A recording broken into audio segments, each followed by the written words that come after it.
Hey everyone, this is Zach with Achilles Financial, and as you can see, what I've got on the screen is a very sobering picture of what can happen in the options world. As you can see, yesterday I did make my bets, and this graph really shows we were up a lot. This was probably the biggest single day play I've ever been a part of.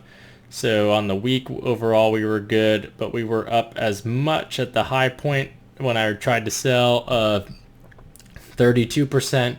We're now down 30% week over week, and it has been rough. This has been a tough one. This is something that I've been highlighting. I was worried about is the announcement today from Gilead Sciences that there was going to be a drug, their remdesivir drug is going to continue, or it is currently performing well, and that caused a lot of stocks to go up. So as someone who on my video yesterday you saw, I bet heavily against the market. So what does that mean? Bet against the market. I said stocks were going to go down. It's very unfortunate that my bets against Carnival, as you can see, they actually had a 22% day today because of that. And over the course of the past week, they're up nearly 52%. This has actually gone up significantly even after hours. And as you can see, I have taken a huge lump on this one. The other stock I was up against was Disney. Disney also jumped a lot today. A lot of this is contained to the drug news and potential treatment, and states are opening up. I understand that. I am still bearish on Carnival stock. I do not think it is a good short-term investment, and only time will tell if it's a good long-term investment. That being said, I have been proven wrong today, but you live and learn. I'm not terribly worried at this point in time. I do think I'm going to recover a little bit of this just because the stock has jumped 50% in a single week, and there's really no data supporting why financially that would be that great for the stock. And so I do think that we're going to see a little bit of a normalization to close out the end of this week. And I do have them, as you can see, going out to May 15th, and we are going to announce unemployment next week on May 8th, and I'm thinking that that's going to help. The GDP numbers today were overshadowed by that Gilead news. So what is the plan right now? There's still some additional earnings going on tomorrow. I think that those are going to have an effect, but a lot of the information today has been priced in, so I'm expecting a little bit of a retraction. Frankly, I'm hoping for a little bit of profit scalping and to cut some of these ties here. Ideally, I need a big drop, so I need to have a bearish move to recover some of this. So this is just one of those lessons you have to learn with options trading or trading in general.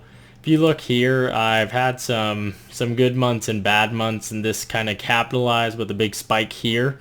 However, I do want to highlight, if you look over the past year, this isn't anything that I haven't seen before. So this was back in August 13th. I had some really low days. However, I also had days that this happened in a single day, November 6th, November 7th. And sometimes it just happens like that. So I'm not overly worried, just depending on the money that I put in and the money that I take out. Time will only tell how nice of a day we're going to have, but at this point in time, I'm not worried. We'll see on May 15th. But that is options trading. Sometimes you just got to live and learn on how you're doing. My goal here, as you can see, I am down nearly 53% on this particular put.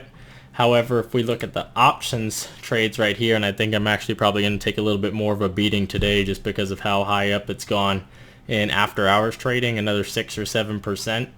What we're looking at right here from a premium perspective is that $17.50 premium is now priced in at $2 a share. So these are pretty high premiums for a stock trading at this level. A lot of that is that implied volatility. Look how high that is. So there is the expectation that we're going to see some additional moves there. I mean, even at the call level, you can see that there's some expectation that it's going higher, but it looks like there's some pretty heavy puts here.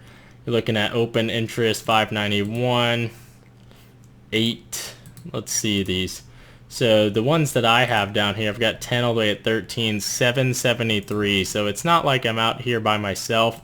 There's some super high implied volatility down here. I don't think that a return to these lows is out of the ordinary. If you look at this 1 week, then you can see that even as soon as last week we were still down under $13 a share, under $12 a share. So we just need to see some catalyst to return to that level.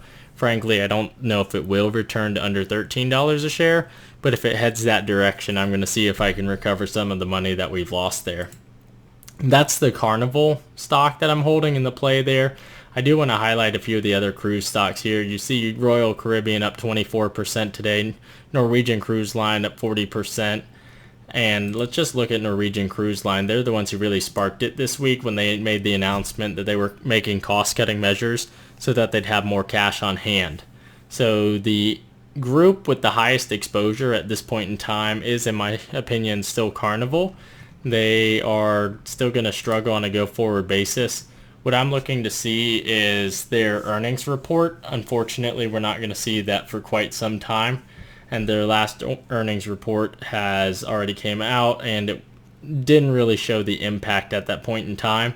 So I'm looking forward for that Q2 2020 report just to provide some level of explanation to what's going on right now, but we've got plenty of time before that happens.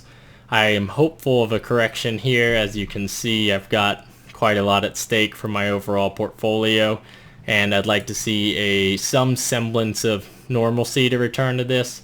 But the market is a weird place right now. A lot of headline trading, a lot of hope. So let's see what happens over the course of the next few days. So I'm staying optimistic, but I also recognize the lesson that was learned here, and that you do need those reminders that not every mountain, not every great day is doesn't mean you're not right on the edge of that cliff. So let's keep positive, keep trading, keep learning. Appreciate you guys. If you found this helpful, please leave a like and subscribe. Talk to you later. Thanks.